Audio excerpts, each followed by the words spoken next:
happy Saturday. I was bored, and so I thought I would do a little analysis for fun, as I'm sure we all do on Saturday. What time is it? Afternoons. All right, so let's do a little bit of analysis for fun. All right, glancing through here and glancing through here, I'm seeing a whole lot of F with one flat and a key signature. I'm going to take a stab in the dark and say I am in the key of F major. If I am in the key of F major, I have a sol to do motion in the uppermost voice. That's a pretty obvious one. So if I really want to, I could put a 5 here, going to a 1, repeated, going to F5 again, before going to a 1. And then this is decorative. I think that this being an upper neighbor tone, this one being a passing tone, and this coming back into the chord. We don't really need to call any of this anything because all of those are either chord tones or just very quick non-chord tones. So there's not a harmony implied there. And here I've got C, E, G, but I've got that B flat. So I now have a 5, 7. And then FAC with F in the bass, 5, 7 to 1. Could not be any more simple. So then this is a lower neighbor tone. This one's interesting. This one's an incomplete neighbor tone. Basically that you would expect it to go from an A to a B flat back to an A, and then it doesn't. This is one of the reasons that I don't require us to label those strictly by their category, because what you need to see is that it's not part of the chord. That's the important thing.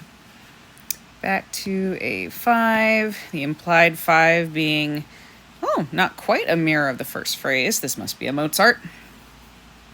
C, E, G, B flat again. Got a 5, 7.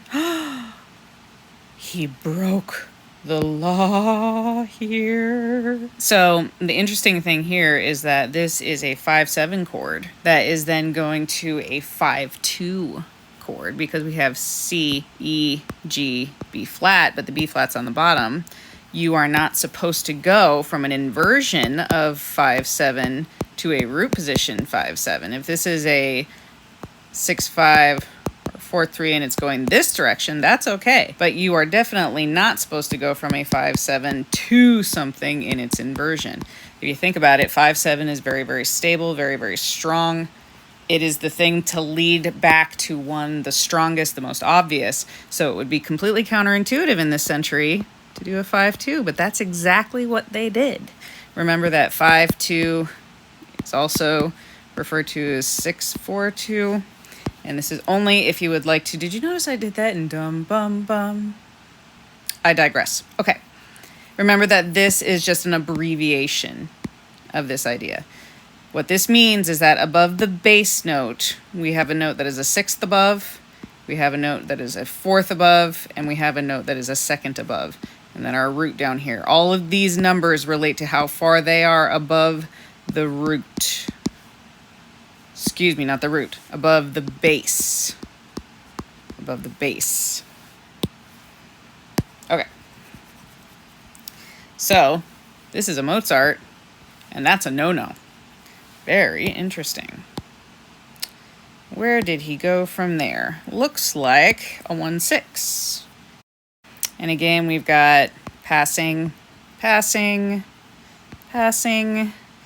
Very strong reinforcement of the tonic going on here. You see how long this goes on? That goes on for quite a while. Interessant. All right. And then I've got a G, B, D. Remember, in this key, that would be a 2, 6. Very typical. This should go to a dominant chord. So C, E, G. Doesn't look like I get my B flat this time.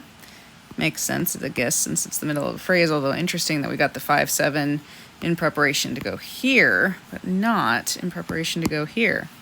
Again, how very Mozart, which I'm assuming will resolve to a 1, shocker of shockers. Not only are we filling in the Roman numeral analysis, not only are we identifying where all of these non-chord tones are, we want to make sure that we account for absolutely everything inside the piece of music. You don't want to have a note not referred to somehow. A complete analysis will tell you everything that is on the page. absolutely everything. You count for every single note, every single rhythm. One of the interesting things is how much emphasis there is on the tonic, but again, that's also a very Mozart thing to do, because I'll bet you $1 to a donut that after this, he started messing around with our sense of key center a lot. All right, so there is your quote-unquote daily analysis practice. Maybe I can make enough of these to have 365 of them. That would be pretty sweet.